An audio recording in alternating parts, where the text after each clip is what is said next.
holiday season, you might be looking for nutritious, convenient meals to keep you energized on jam-packed days. Factor, America's #1 ready-to-eat meal delivery service, can help you fuel up for brekkie, lunch, or dinner with chef-prepared, dietitian-approved, ready-to-eat meals delivered straight to your door. They just drop them at your door, people.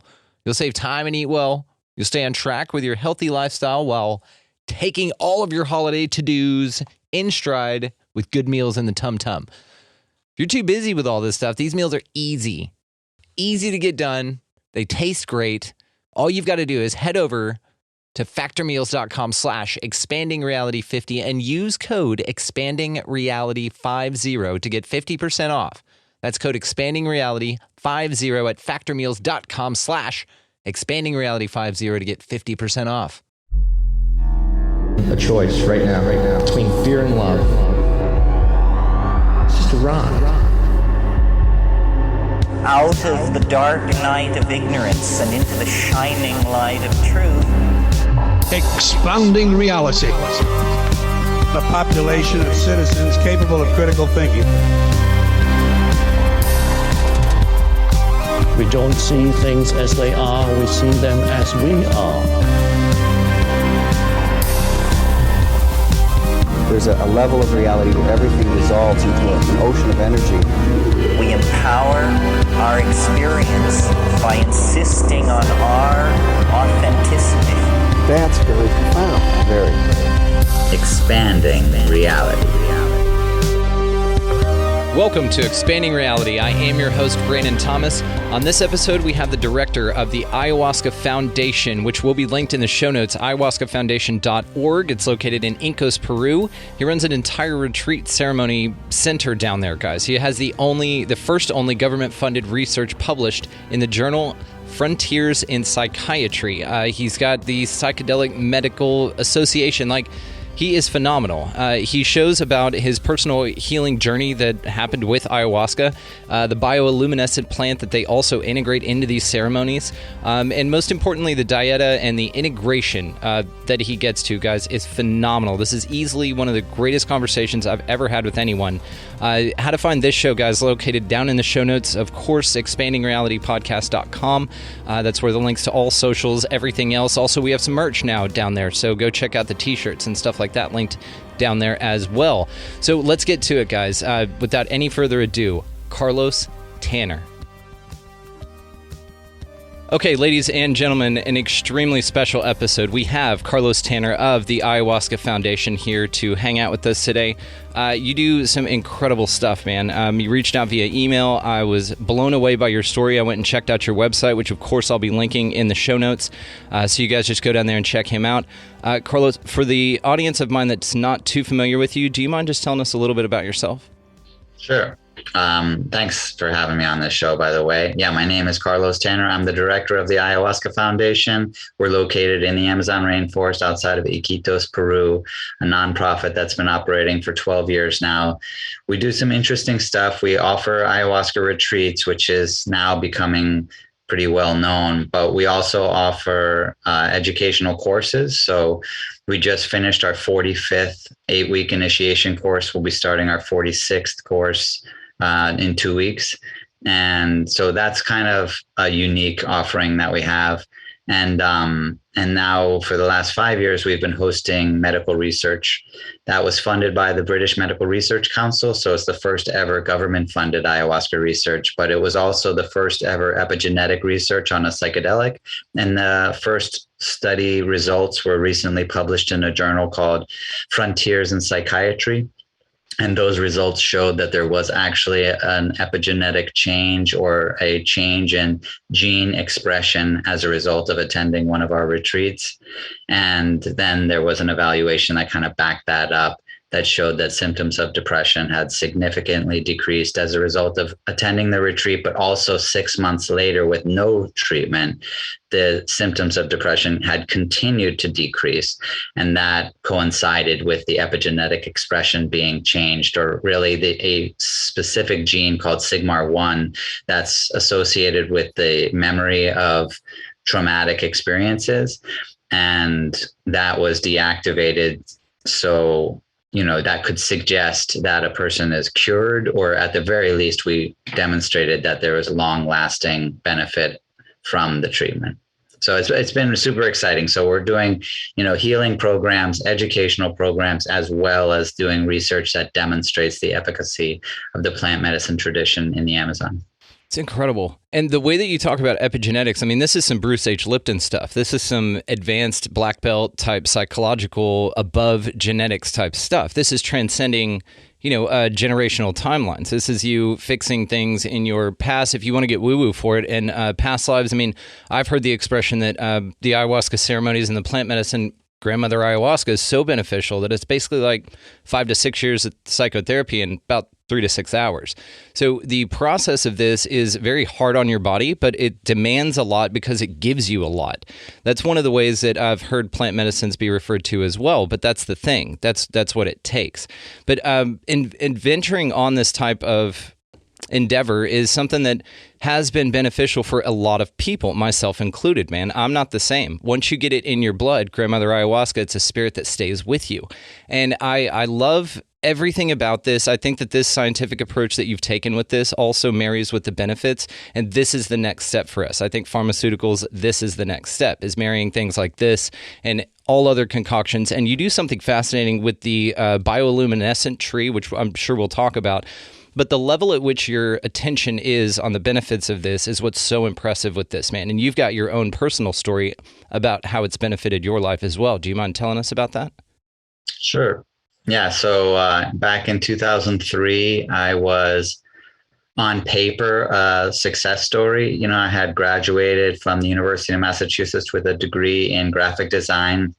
And in 2003, I was working for the Valley Advocate as their production manager. As a graphic designer who had worked up to the managerial position, I created the paper. At least I contributed to the creation of the paper. Obviously, I didn't make it all by myself, but I laid out the ads that I also made, and I did the work that I had been trained to do. I was like pretty much like exactly what we want to be doing. I lived in a beautiful house. I drove a nice car. I had a cute girlfriend. Like I had checked off all the boxes, but yet I was spiraling downward into drug addiction, opiate addiction, really because I was so conditioned to believe my success was achieved, but yet the satisfaction that I had expected to come with that wasn't there. And so I accepted that this was a reality, that you are successful and you're unfulfilled. Like that was just the So what do? Well, you just start drinking and doing drugs, and, you develop bad habits as a way to cope with your success.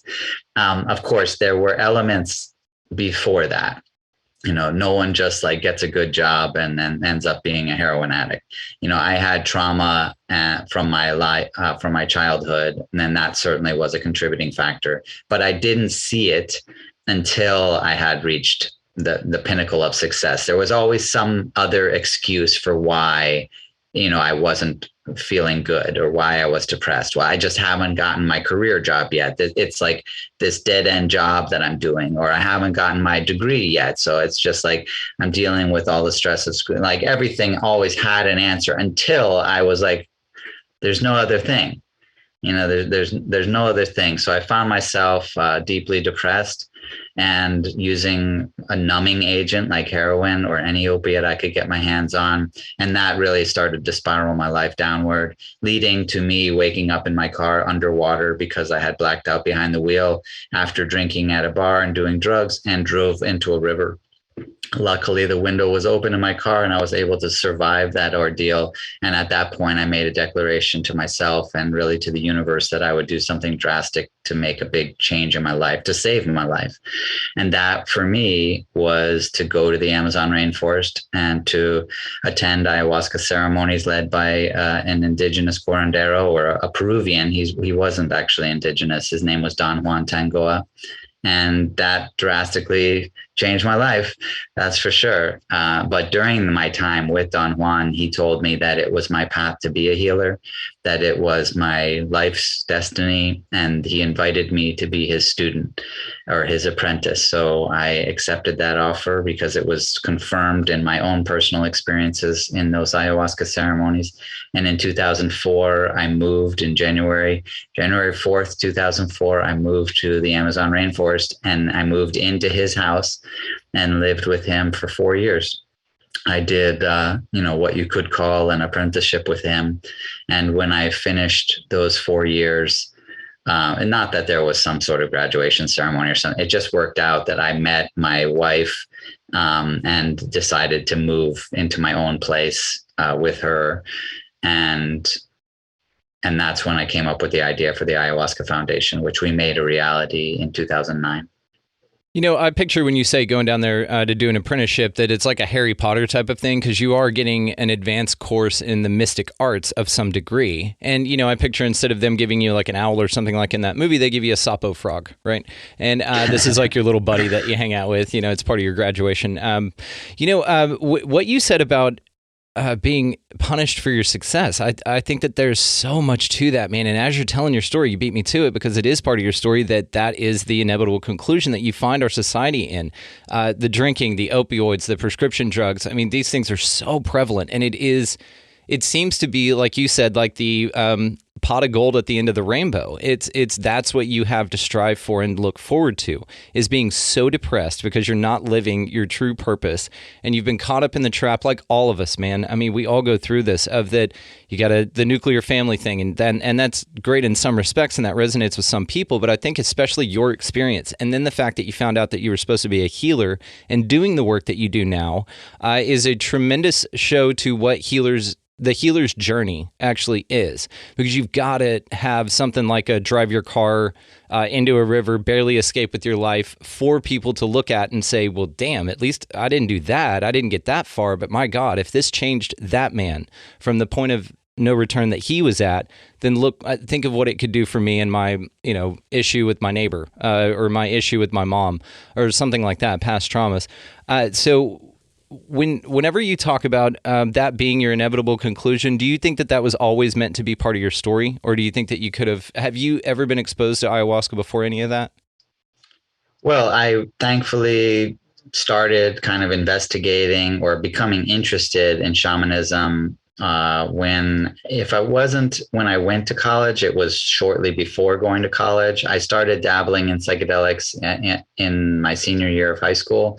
So I took mushrooms and started taking LSD and started smoking weed like every day. And then I brought that into college. I'm pretty sure I had a sheet of acid when I got there first day. And so my psychedelic exploration was definitely amplified when I was kind of living on my own in my college days. But I also started to read Carlos Castaneda and also Michael Harner's book, The Way of the Shaman. And Michael Harner's book started, it should still start, but he removed the chapters that were about his own beginning, and that was with ayahuasca. So I was introduced to ayahuasca by Michael Harner in his previous publication of The Way of the Shaman, and before, thankfully, he removed those chapters, and that started my interest in ayahuasca. And I wound up getting a job for my university where I had to sit in front of a computer with the internet, but not really have much to do. So I gave myself a project to research medicinal plants, and ayahuasca was definitely on my list, at the top of that list. And I began to compile using the printer of the office where I worked to just print out more and more information. I had this file cabinet at home where I was keeping all my files on these various interesting plant medicines, most of which were psychotropic and psychedelic. But ayahuasca definitely was clearly the most interesting. And so I read, William Burroughs' accounts, and of course then Terence McKenna became a big influence in me. So I was definitely well aware of ayahuasca. And honestly, the specifics that I left out of my story were that I, woke up in my car and had that ordeal. And then a week later, maybe 10 days later, I got an email from a friend of mine who had been traveling, actually teaching English in Japan for 2 years and then traveling back by way of Peru. And she happened to meet these two guys, Roman and Eugene, on the boulevard because she wanted to find a place to smoke a joint. And they said they were going to this shaman, Don Juan, and to drink ayahuasca. And she remembered me talking to her about ayahuasca several years earlier when I was, reading and experimenting in college, because we both went to the same college. And so she thought, I'm going to write to him and see if he wants to come down. She had no idea, what was going on in my life. She had no idea that I had any addiction issues, and definitely not that I'd driven my car into a river. So the timing, which I feel is actually very important and maybe even a topic of discussion on its own, the timing was so, coincidental or synchronistic that I took it to be a sign. I was a big fan of the book, The Alchemist, which talks about omens, and like this was an omen.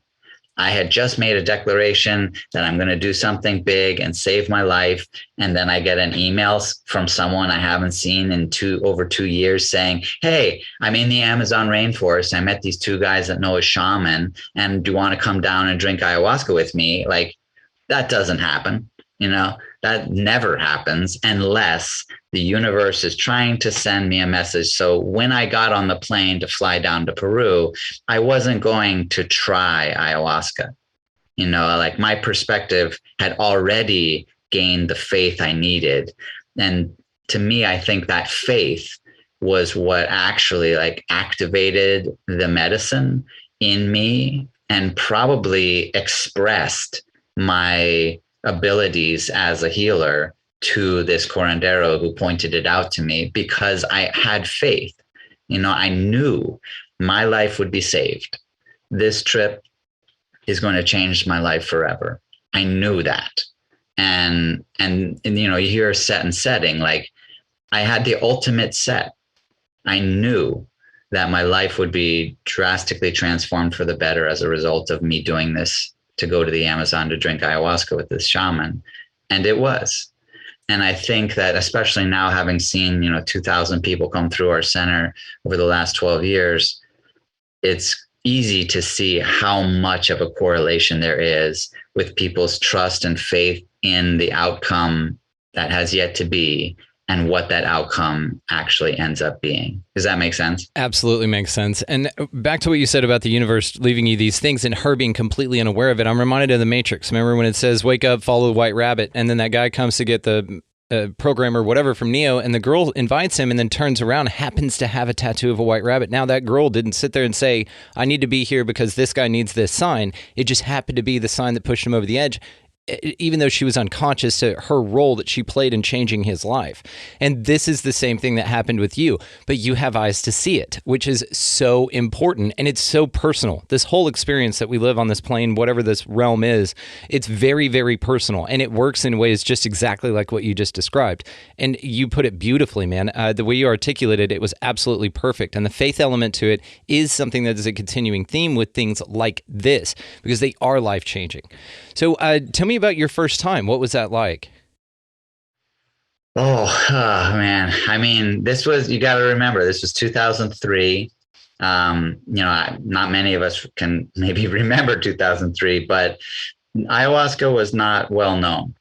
There were no articles about it, no movies and documentaries about it. Like there was a couple books, William Burroughs, Terence McKenna, but it wasn't well known at all.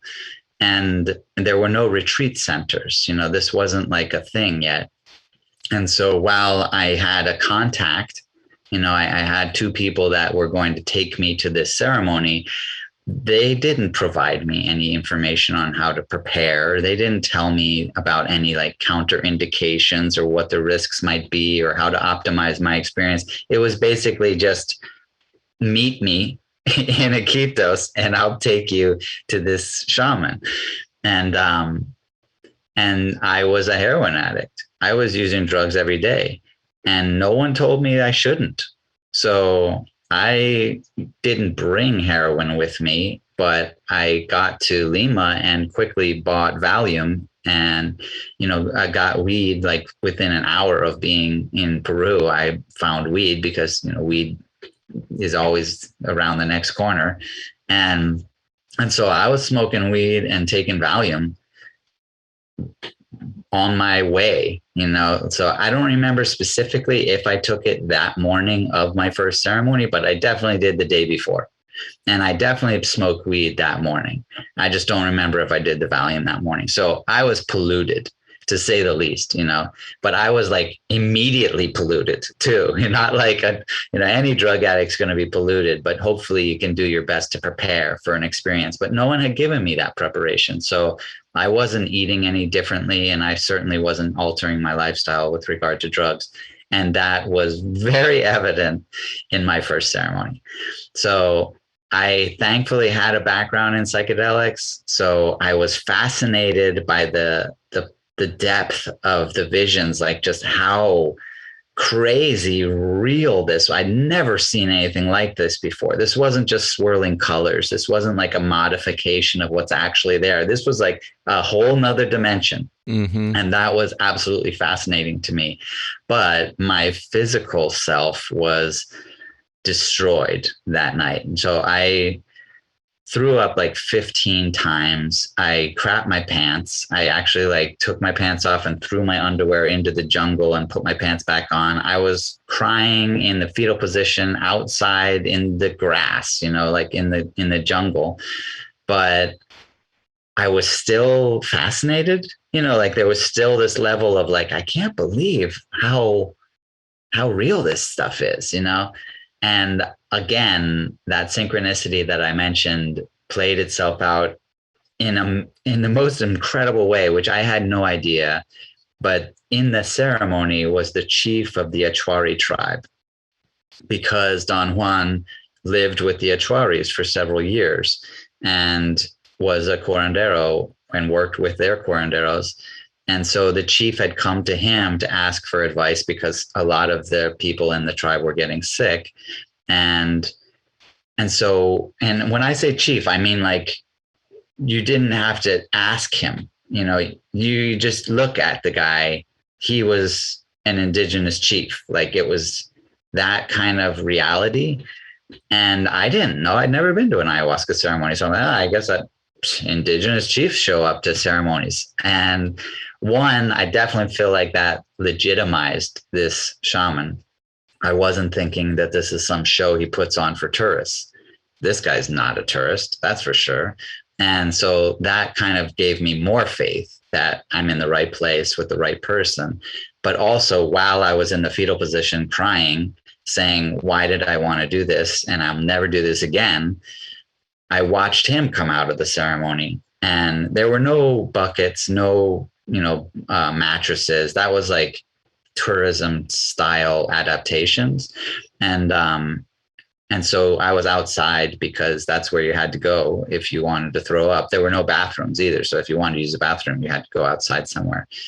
And he came out, just walked out pretty casually and looked around for a spot that he felt was good and bent over, threw up just like a champ, and stood back up when he was done and went to go back into the ceremony and happened to see me.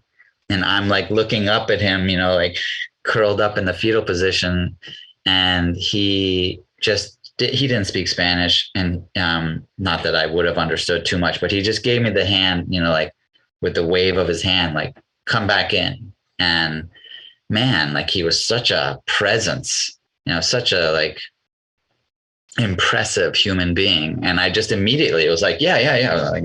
And I stood up, dusted myself off and went back in. And that was a huge lesson for me right there, because up to that point, I was why would anyone do this?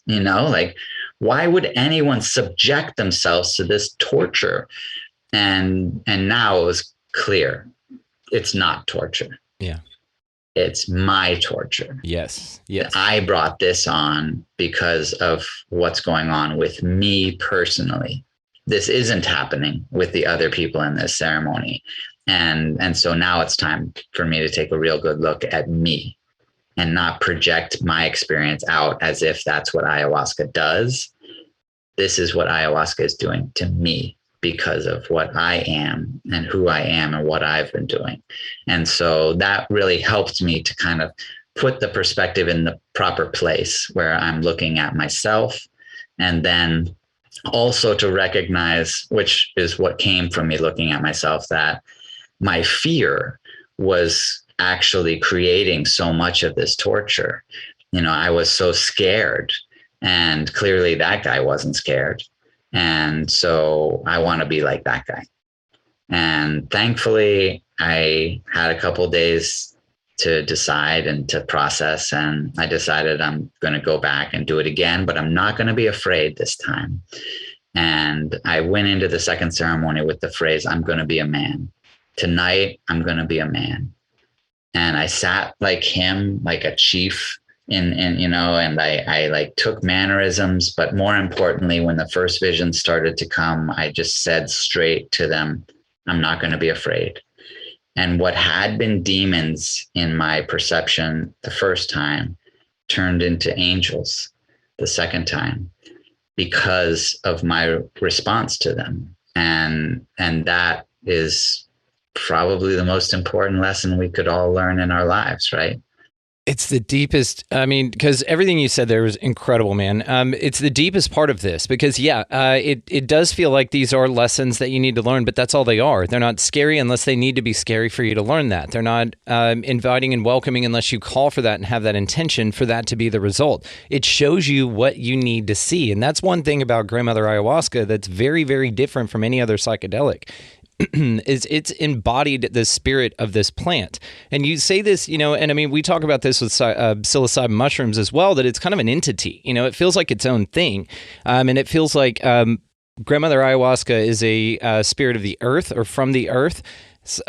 Mushrooms feel like some sort of extraterrestrial type entity. It came here from somewhere else. Whenever you did your journey, and what's interesting about what you said also is that people who embark on psychedelic journeys for their own benefit, it's honestly, in my mind, a very brave thing. And it's not something that I considered until just recently, after studying a lot more about ayahuasca and after my own experience.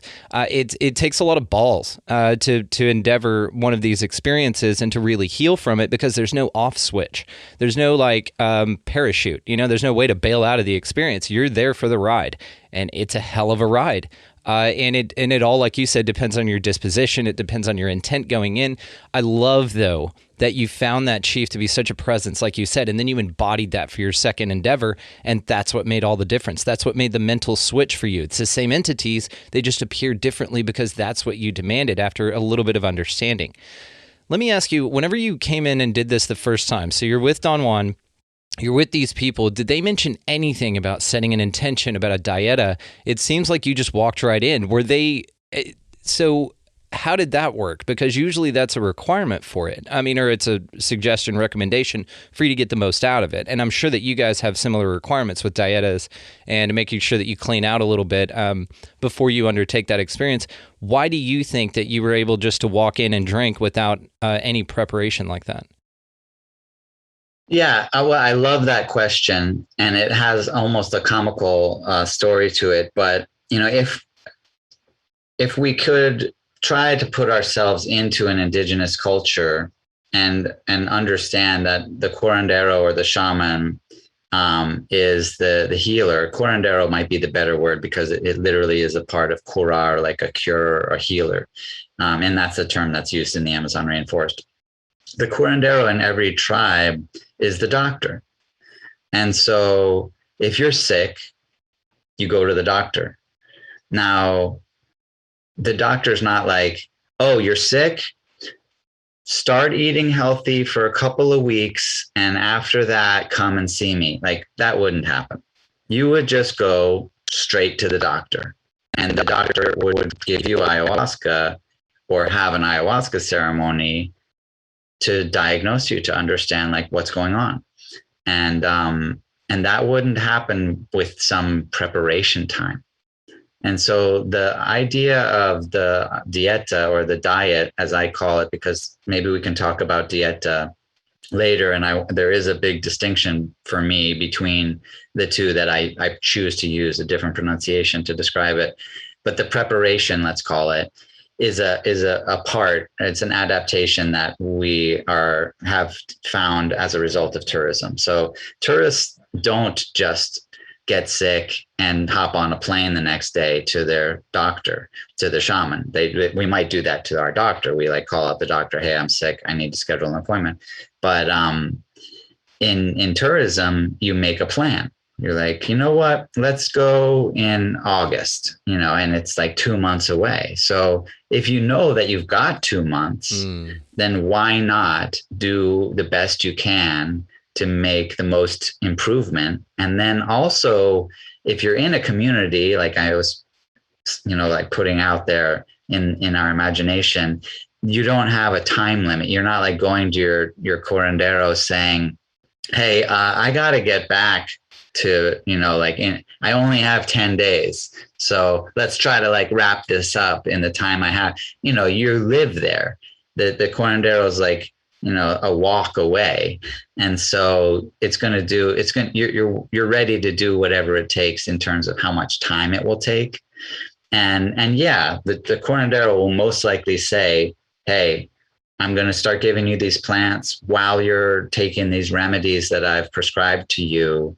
You need to stop eating this 3 things, or, you need to make these certain changes in your lifestyle that will help the treatment, or, enhance the effectiveness of the medicine I'm giving you.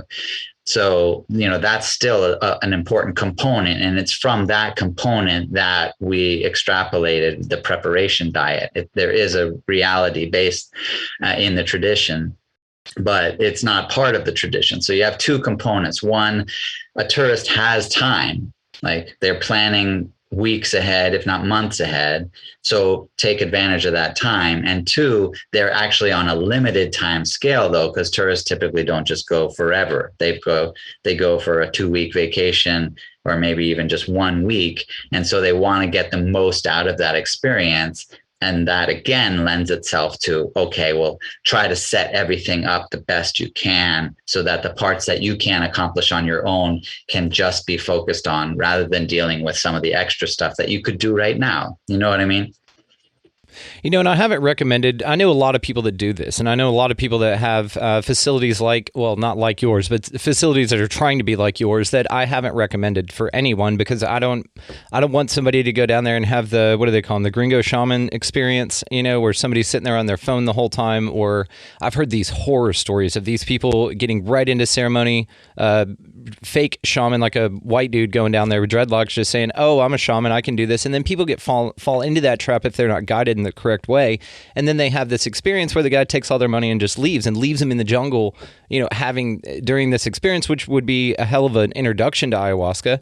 But it's not one that's going to be the most beneficial for you, because what you've done, especially with the fact that you're delineating between the traditions and the adaptation that tourism kind of lends itself to.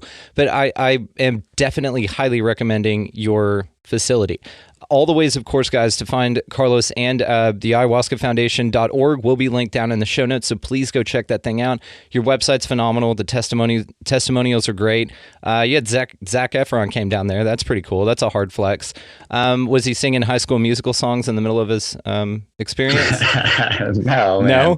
Okay. No, mad props to Zac Efron. I mean, like you said, it takes balls, but Zac Efron is totally cool. The show being called Down to Earth really was poignant. I don't know, how many millions of dollars that guy has. Clearly, he's one of the most famous people on the planet, but he was so chill, super normal person, really the kind of person that you'd want to meet and spend time with. And his partner, not his partner, but his show partner, his co-host, Darren O'Lean, he was awesome too. Darren had drank ayahuasca 20 years ago.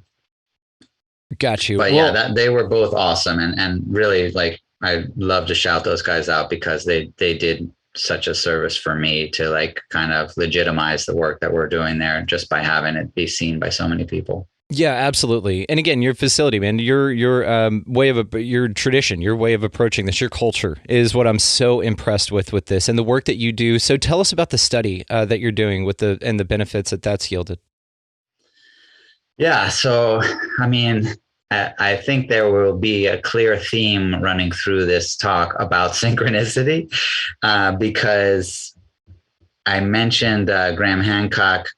He wrote a book called Supernatural. Before that, his passion has always been ancient civilizations and the study of them. And so he wrote a book, The Sign and the Seal, about the pyramids of Egypt, and probably one of his most popular, Fingerprints of the Gods, which I definitely read.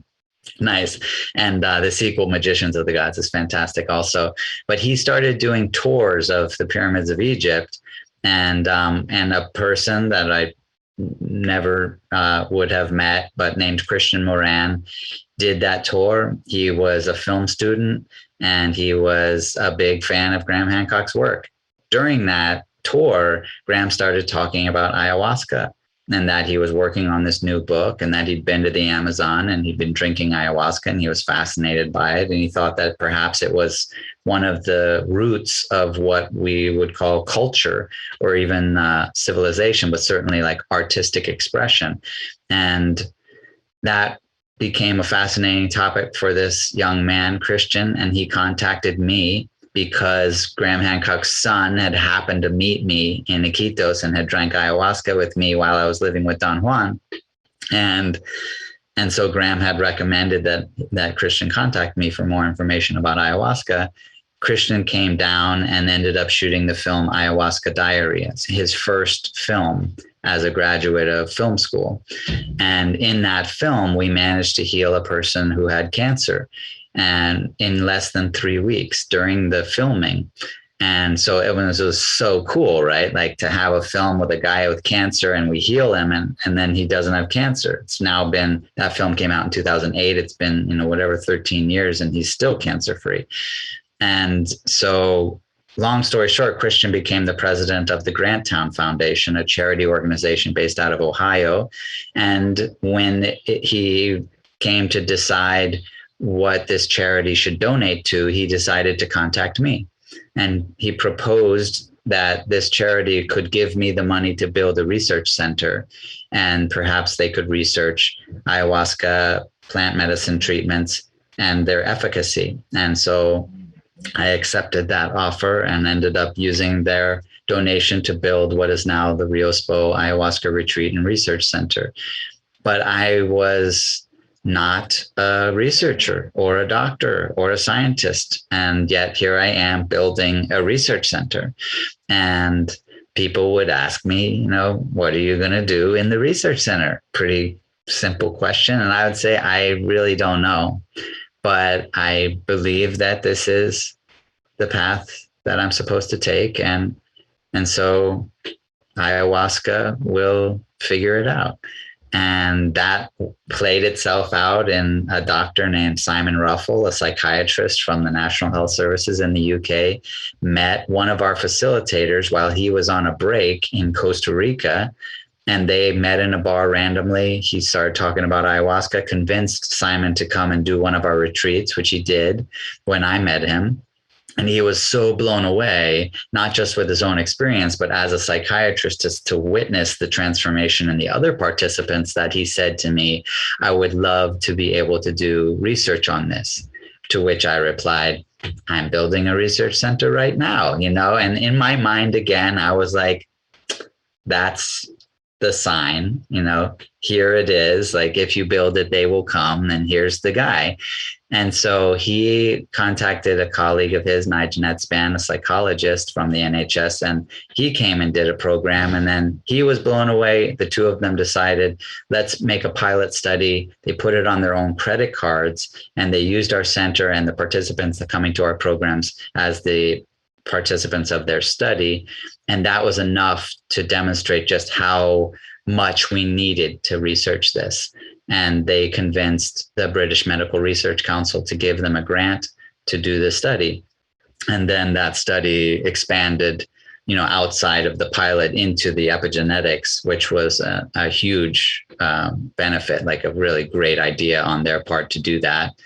And so we took care of basically everything, in the sense that all of the participants of the study were people that had already signed up to do our programs. And the research was very like non-invasive in the sense that they were asking people to fill out psychological evaluations before the retreat and to collect saliva samples. And then they asked them to fill out the evaluation at the end of the retreat and collect saliva samples. And then they did a 6-month follow-up. So we weren't like interfering with anyone's retreat experience. And of course, it was completely optional, although it was like 98% of the people that came to do our programs decided that they did want to participate. And so for that reason, they could operate on a very low budget. And the collaboration was just kind of like a match made in heaven, And so then fortunately the research was so profound and they were able to get it published. And then that publication was picked up by Forbes and some other magazines. And we did a video segment on Gaia News recently about it. And so it's been getting like attention. In fact, it was seen on Frontiers in Psychiatry's website. 98% of all the other, more than 98% of all the other articles on their website. So it was seen quite a bit. And that like gave us the ability to kind of convince that we should get further funding, which we have. And we'll be continuing with a stage 2 study that will include an expanded look at the genes that we're looking at in the epigenetic aspect of it, but also to include minor trauma as opposed to PTSD or childhood trauma and chronic pain as well. So we're expanding the study now, and we look forward to seeing like more results. But if I can just comment on a couple things, because there's a nuance that I think gets missed a lot, and it's been a lot of what we talk about a lot, me and the research team, which is that what we're doing. One is great because the research is actually done in context. So it's not a clinical trial. It is a cultural immersion, but an observational study. And to me, that's very important because the ayahuasca tradition originated and operates in a very distinct paradigm in that it's a very separate belief system. You kind of alluded to it, like the use of the word spirit is not something that you're going to find in modern science. The term just doesn't really exist in that paradigm. And that's the paradigm that most Westerners like you and I grew up in. And that's the reality that our science operates in. And so there's a real challenge when you're using what I'll call a materialist perspective to understand a non-material reality. And so we've, been trying to navigate that. And the simplest way is just to look at the results. So we're not looking at the mechanisms, we're not trying to decide like what chemicals create certain reactions and things like that, because one, I don't think it's that important to understand. If ayahuasca fixes you, then ayahuasca fixes you. And that is what we should be looking at. But two, it takes the attention away from the process and puts it into this framework that just simply isn't a part of it. You'll never hear a shaman say, well, as long as the dimethyltryptamine is made orally active by a monoamine oxidase inhibitor, you'll be fine. That's like exactly the most ridiculous phrase you could ever possibly imagine. But likewise, you're not going to hear a medical doctor or a scientist say, so when the ayahuasca spirit came to you, what was the transformative effect of their messaging? Sorry, but they're just so different that they can't really exist in the same world together. And I want to point it out because we're now kind of in this renaissance, as it's been called, the psychedelic renaissance, but yet that renaissance is still primarily in a materialist paradigm. And that to me is going to present a lot of challenges. But there's a key element of ayahuasca that I feel is is kind of transferable, or at least can begin to build that bridge of understanding. And that is the word ceremony. So you don't take ayahuasca the way that you take Prozac or the way that you take any drug in our culture, which is basically you pop the bottle and you pour it onto a spoon and you put it in your mouth, or you take the pill out and you pop it in your mouth and you go about your day. That is not how ayahuasca is taken. It has to be taken in a ceremony. It is like without question. If you say that you drank ayahuasca, that is a sum up of that you attended an ayahuasca ceremony where ayahuasca was ingested, and for the hours of the effect of ayahuasca, you participated in this elaborate science of consciousness enhancement procedures that is what has been developing for so many years into this ceremony.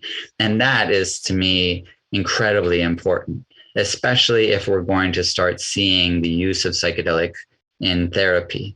We need to recognize and respect the elements of that science of procedure and use, what I refer to as consciousness enhancement. And honestly, that to me is the most favorable term, because there's crossover.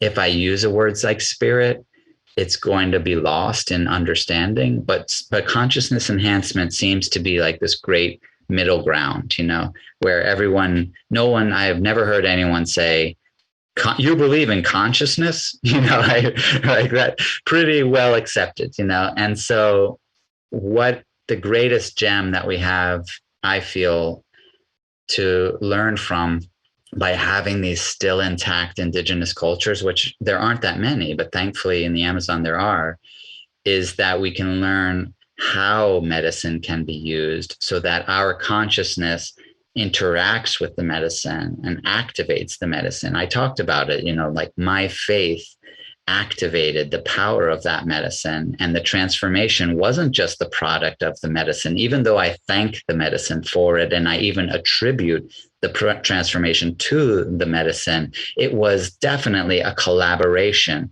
with my thoughts and beliefs and attitudes and the effects of the medicine working together that created that healing effect and that transformation in my life. And that is the most important lesson that we have to understand how to better our own medical system, which is clearly not that great. Yeah, it's almost like the ultimate placebo, because it does take it's a participatory type of a healing that you and the plant and the spirit of the plant kind of go through together. And it is the whole ceremony, man, the Arikana, like I loved every bit of it because it was immersive. You put yourself into that state, and it's all necessary. It's all part of it, but it's magic. Yes, it's medicine, but you're tapping into something greater. And that's why consciousness enhancement is perfect, man. You're absolutely right. Usually the only argument on consciousness is whether it's non-local to the body or found in the brain or transmitted by the brain, but consciousness as a concept we can all agree with, and who wouldn't want to enhance that, right? Or at least find out the capabilities of the enhancement process to that. Now, to what you said about it being very different in the way that, because Rockefeller around the time of the Industrial Revolution set up they started discrediting the hell out of all the natural remedies that everybody was using before and to nefarious ends. But I mean, that's the time that education system started doing what it was doing. We went into this, I'm going to say, era of lizard people running the world. It's a metaphor that I use for all the darkness. It's kind of hijacked our ability to enhance our own consciousness. But there have been pockets of isolation, especially down in the Amazon, that people have been maintaining this tradition. And then folks like yourself, Terrence McKenna, of course, Peter Gorman, all of these folks then stumble upon this type of an idea, and then we're able to utilize it into our world. Because like we were talking about earlier, I do feel like this is the next step. I think that we're marrying the consciousness with the woo-woo, with the science, with everything. I think it's all part of it. But I also think we had to go through this era, that we are definitely a renaissance. I love the way you called it that. That's perfect. We had to go through that to know what that this was way more beneficial, or that this was also an enhancement to that. So the science is beginning to catch up on this. And I think even with Dr. Rick Strassman, the spirit molecule, whenever you talk about research that's been done to that capacity, it kind of paves the way for legitimacy. But things like what you're doing, man, are huge and beneficial. Do you find that, or do you think that this will ever be legal in the States, and something that's kind of encouraged, or that there will be maybe even like medical centers that are, I don't know, government operated? I hope not. I hope they get their damn hands out of it, that will facilitate this type of stuff in the States. Oh man, I mean, this kind of stuff, I guess, is the key to that question. Because do I think that it will actually be ayahuasca? I think that it will be decriminalized, and I don't think any attention will be given to it. So people aren't going to be going to jail for having ayahuasca ceremonies. And the reality is that there's very, very few people doing that anyway, because it's not like cocaine or something. You're not like, some dude is not on the street swinging ayahuasca cups. It's such a private scenario anyway. So I do feel like there will be always this underground and kind of maybe this growing underground culture of what I could maybe refer to as traditional based ayahuasca use. But what I would see, to your point of like, whether it would be like at a hospital facility or that type of use, of course, that we're going to see pharmaceutical products in that light. So we're already seeing it. There's ketamine therapy centers because ketamine is a pharmaceutical product. MDMA centers will probably be the next step because MDMA is a pharmaceutical product. So we will definitely see like real patentable $1-billion investment type of procedures before we see plant medicine, because there's still this, this war against nature in medicine, like you alluded to. And actually, thank you for bringing up the Rockefellers. If anybody wants to look into that, like highly recommend it, because it might change your views on how modern or advanced our medical system really is.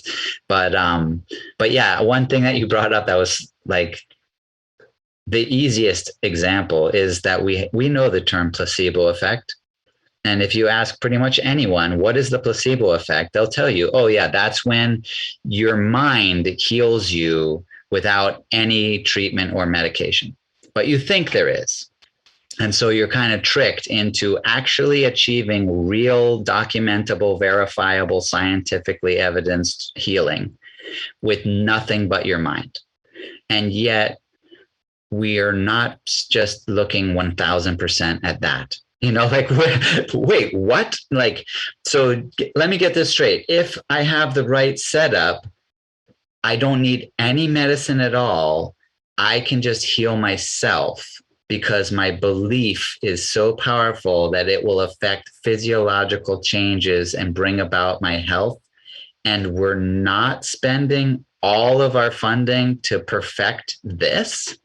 And yet, beyond that, we're not spending any money to perfect it. We're actually trying our best to remove the placebo effect from our studies, the gold standard, double blind. Why is that the gold standard? Well, if you knew that you were taking, we don't want you to know, because your knowing will have a direct influence. And then we figured out actually that even if the person giving you the medicine in the clinical trial knows, their knowing will have an effect. And so we've recognized that consciousness has a tremendous influence. And that's why we're trying our best to remove it, because we don't want consciousness to be involved in our study. We want to just know what the chemistry is without consciousness. And then when we know that, we'll give it to you with consciousness.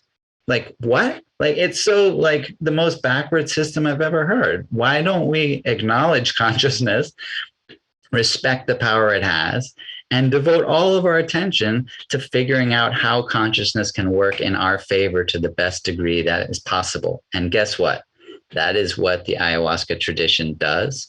And that is what all of our ancestral traditions have done with their use of psychotropic plants like ayahuasca, San Pedro, peyote, iboga. All of them are a science of consciousness enhancement. And it's almost embarrassing that we can claim that we have an advanced system of medicine, yet we deny the presence and influence of consciousness in our healing practices. It's like kind of ridiculous. Dude, I could not agree more, and you said it perfectly. It is. And if whenever you look at things like the Rockefeller Foundation or modern medicine or, the news, things like this, I think that they're all just inversions of reality. Everything that they tell you on the news to be scared of, don't be scared of that. You'll be fine. It's not even happening. Same with the medical industry. If they tell you not, and that's another great thing that you can find out when they make something Schedule 1, especially things that just grow on the earth, that's how you know you're probably onto something there, because they don't want you utilizing it because of the massive benefits, man. And you don't get an opioid addiction because you've been treating symptoms. You go to the core, and the spirit of ayahuasca gets in you and messes around with stuff in there. That's what separates it out from all other psychedelics and all other plant medicines per se. So whenever you look at things like the placebo effect, and I completely agree with you that if that's why they're not doing double blind anymore, because they don't want people to realize how powerful they really are, or that you don't need them. You don't need a prescription pad to heal yourself. But it does take some faith in the process, like you said. It takes either a degradation of your current paradigm to be able to see that, or even a curiosity, or even a desire to try something new. Or like you get to that point where you checked all the boxes, man. You did everything society told you were supposed to. You did it. And look where you ended up. And then you end up researching these esoteric or these, not really open in the public light type of ideas, and they're successful and they work, which is, again, it'll lead you to kind of this is why it's hidden, because nobody profits off of this. Like, they're not making a ton of money off of keeping me sick. Pharmaceutical companies want the customer, not the cure. This is a completely different way of approaching it. This is the most altruistic medical science that I can think of to date, because you are marrying these ancient traditions that have been known for a long time, man, and you're seeing the benefits of them in lieu of any prescription medication. And this, again, to me, this is the next step. I feel like this is the most beneficial thing. I love what you're doing down there, man. And I love you as a person. Like, you're articulate as hell. You're so smart, and you seem so beneficial from this. I'm going to be joining you, and my wife and I will come down and join you on one of these for sure. Like I said, I know a lot of people that do this. I'm excited to go down and do this with you. So let's talk about the dieta real quick, because I wanted to circle back to that. So do you mind just breaking that down for our audience? No, I really appreciate it. It's a confusing thing because of the word. So right off the bat, like diet, we think of eating and what you eat and changing that. And that's why I choose the word diet when I'm talking about preparation, because, of course, our health is dependent on our diet. And so if you can make changes, I don't think it's rocket science. Like, most people have a pretty good understanding of where their weaknesses are and where their strengths could be, what work they could do. Like, if you're eating donuts for breakfast, I don't think anyone's like, what, donuts are bad for you? Like, like, there's some complexity when you get into the deeper levels, but there's a pretty simple idea about what is good for us and what is bad for us. And there's that diet. But like I mentioned, I like the word dieta as a way to distinguish that from a practice that is really important. In fact, it is the most important element of this science that I refer to it, which is often in Spanish referred to as curanderismo, which would be like the science of healing. And to be a curandero, or to become a shaman, you do dietas. That is like the way that you become one. And so a dieta is essentially a relationship building exercise, and it allows you to build an intimate relationship with a specific plant. And so you're dieting that plant. You're doing a dieta with a plant. And ultimately, it is like a relationship contract.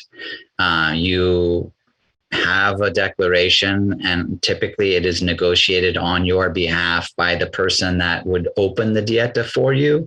And so in that case, it would be like, you're almost like your agent, but really like if you wanted a part in a movie and there was a party with a bunch of movie executives, you could go by yourself, but chances are you wouldn't be able to engage in a conversation with any of them because they don't know who you are. But if you rolled up with someone that was good friends with all of those executives, and that person took you specifically to each person and said, I'd like to introduce you to my friend. He's an actor. He's looking to get into the film business. I can vouch for him. So if there's anything that you can do for him, please help him the way that you would help me. That's what the person who opens your dieta is. And typically that would be your teacher. Don Juan would be opening my dietas. Now I work with Don Enrique, and he's been opening my dietas.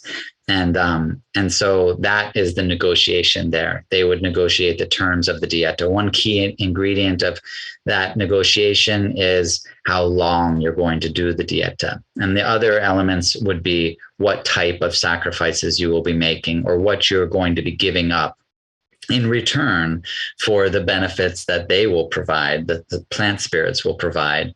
And so then you enter into this period of time known as a dieta. Usually you avoid interaction with as much as possible with other people, because you want your focus to be strictly on this relationship. And, you want to be able to demonstrate your commitment and your attention and focus. So the same way that we know relationships, like if you have your partner, your wife, your boyfriend, girlfriend, whatever, if you're thinking about them all the time, then chances are you have a good relationship, provided you're thinking good things. Right. If you're thinking about how terrible they are, chances are it's not. But, if you wake up and you're like, what can I do for that person today? Chances are you're having a good relationship with them. And if you're thinking about them several times a day, maybe just to send a text or a call, to reach out to them, or you write a card or write a poem, or you draw a picture for them, then we associate that as a demonstration of love. Like, that's good, right? That's the good stuff. So you want to be practicing in that way with this plant spirit too. Luckily, or hopefully, the plant would be there, so that you could have a physical interaction with the plant as well. And for that reason, you don't want to be like hanging out with your friends, because maybe your friends are going to talk about all this other stuff that's going to put all these other ideas in your head. Like, hours and hours will go by and you haven't had a single thought about the whole reason why you're doing this thing, So for that reason, you're kind of in isolation typically. You're excluded from interactions, and you try to, have as peaceful a time as possible. And you're also giving up almost everything in terms of pleasure. So you give up any foods that might bring you pleasure, like rich foods, sweet foods, salty foods, any types of stimulation. Sexual stimulation is completely given up. And as a demonstration of our commitment. Marriage is a great example. You sign a contract. In marriage, you sign a contract for your whole life, which maybe could be criticized, but it's a contract. You have to have a person there. It's quite literally like there's a document that you submit for your public registry. And in that contract, even though it might not be expressly written, although for some people, especially wealthy people, it is, that there are understood particular behaviors, things that you will be giving up. One of those very obvious things that you're going to be giving up is intimate relations with anyone but the person you're marrying. That's like a given. And so, we're well aware of the idea that the depth of your relationships, even if they're friendships, can usually be measured by what you're willing to give up for that person. We're willing to give up the most for our most deepest partners and friends. If your friend calls you at 3:00 in the morning and is like, dude, I'm 2 states away in jail. I need you to drive 6 hours and bail me out. And you're like, text me the address, I'm on my way. Then that's a good friend. And you're like, well, I was going to hang out today and watch football, but I'm giving all that up because my friend needs me, So it's just an example. Like, what we're willing to give up is a perfect demonstration of the depth of a relationship. And so that's played out in the dieta as well. And And once you build those relationships, then I love metaphors, as you can tell. It's almost like the godfather of a mafia. Now, that's a weird one, but I think it's also one that we can relate to. The godfather is never like some big burly brute. Maybe he was when he was younger, but it's typically kind of this old dude that like a random guy could probably beat up on the street, you know. But his friends, he's got a lot of friends. He's got friends in high places, and he can get almost anything done because of that, because of those relationships. And so a shaman who is also sometimes like this not so impressively powerful person in their physical stature gains this power because when they start a ceremony and they start to sing those songs are saying, they're like making the phone calls. It's like, hey, this tree that I dieted, the Noyarao, the bioluminescent tree that you mentioned in the beginning, please come to be with me. Hey, Ayauma, this other tree, or hey, Chiricsanango, this other bush, or hey, Marusa, this other bush, or Chuyachaki, this other tree, or Bobansana, all of them, if you've dieted all of them, they're all your friends now. They're all going to come. The spirits of all of those plants are going to come and be with you in the ceremony. And they're all going to actually do the work. So you're kind of doing the work, but really you're the director. You become the conductor, and they want to help you because you've demonstrated that you deserve their help, that you're worthy of their help by doing these dietas and being willing to demonstrate your determination and commitment through what you've given up in those dietas. And so that's really like what a curandero is and how they become a curandero. And I see the term get thrown around and mixed up a little bit. So I appreciate the opportunity to clarify that more. Doing a dieta kind of puts you on the path to being a healer. And you can't really be a healer without doing dietas. Of course, I can turn into some like pissing match of like, oh, I've done a dieta for 2 years, or oh, I've done like 25 different dietas, which to me is also pretty useless because it's certainly not about the quantity and everything about the quality. You know, saying that you've been married for 30 years doesn't really mean shit, you know, like you're miserable. Like, I've been married for 30 years and I still haven't strangled her. I just think about it every night, you know, like the quality of the relationship is far more important than the quantity. And that's also like the key element of what a dieta is and why they are so important in the tradition.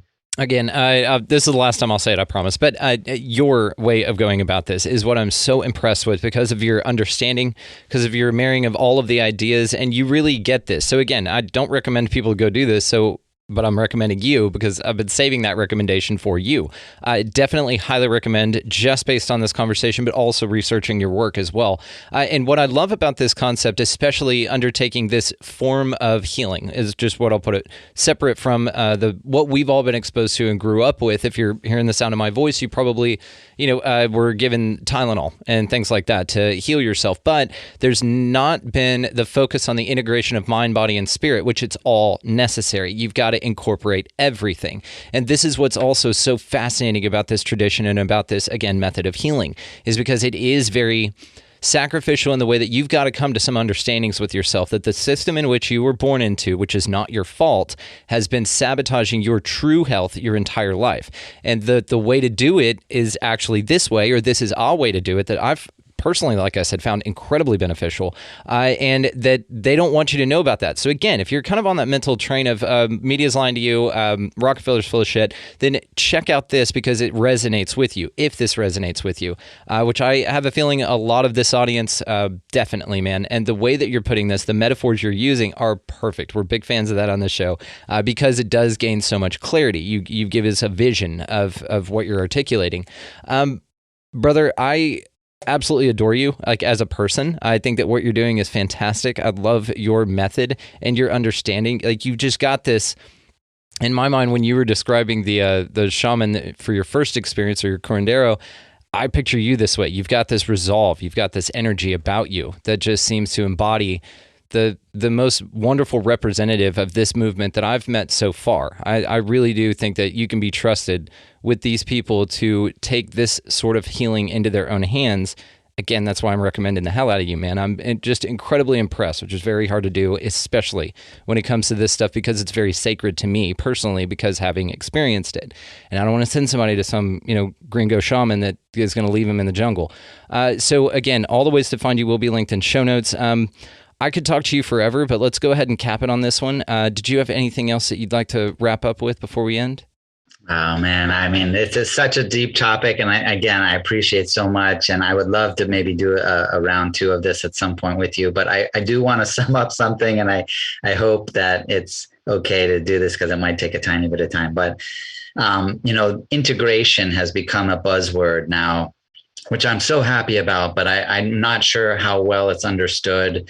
What it really means. The idea being, you have a healing experience and then you want to bring that healing experience into your day-to-day life is the general idea of it. But how is that done? And so I want to present something as a way to break it down, just even if it's just for contemplation without being able to put it into practice because we don't have that much time. But here's how I break it down. The Trinity of reality, as I call it. Response, interpretation, and memory. So you cannot control what happens to you. You have an experience, but these are the things that are your part in that experience. First, you respond to the experience. That is within your power. Second, you interpret the experience. That is also within your power. And third, you remember the experience, also within your power. So what you end up remembering is not the experience. You are remembering your interpretation, and your interpretation is heavily influenced by how you respond.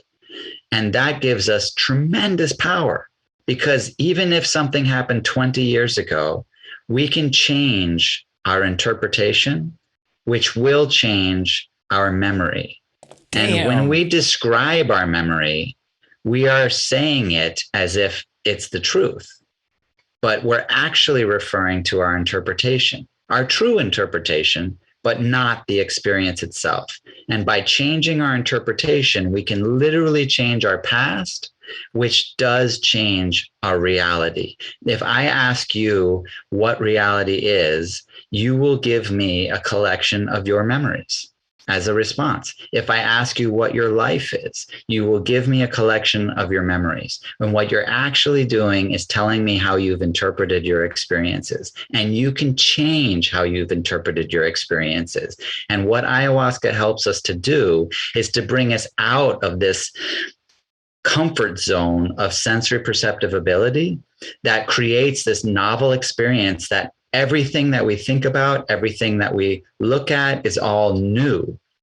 And that frees up the solidity of those interpretations that we need to reevaluate them. And so we go back and we say, hey, what happened back then? Did I get it right? And in the case of trauma, you didn't. You got it wrong. And not to say that the blame is on you, because you were most likely in a hypersensitive state caused by extreme fear at the time. It's totally understandable. But now you're in a hypersensitive state on purpose with intention in the safety of your ceremony. Now I can actually override my interpretation with a more accurate one that allows me to change my memories and change the past. And I will no longer have that infection of inaccurate truths in my belief system be a part of my life moving forward. Does that make sense? Dude, you nailed it. It made the most sense because you're now integrating new paradigms on old traumas. So now you're looking at them and healing them from your past. This is the ultimate time travel type deal, because now you're because the only reason that those memories even exist for you is because you bring them to the present now to interpret them. This is freaking brilliant, man. You nailed it with this, because now you're able to see from your new perspective. You're an adult now. You've gone through some stuff. You've seen some things. You've you've wised up a little bit to some actions.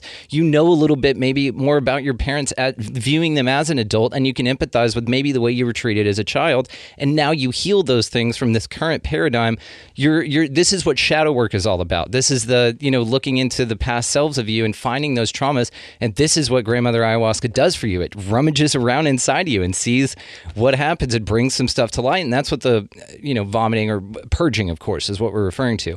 That's what that is. It's this physical expulsion of past trauma that's been enhanced by the plant medicines that have brought it back to you to deal with it in a constructive way, that now it's not a problem.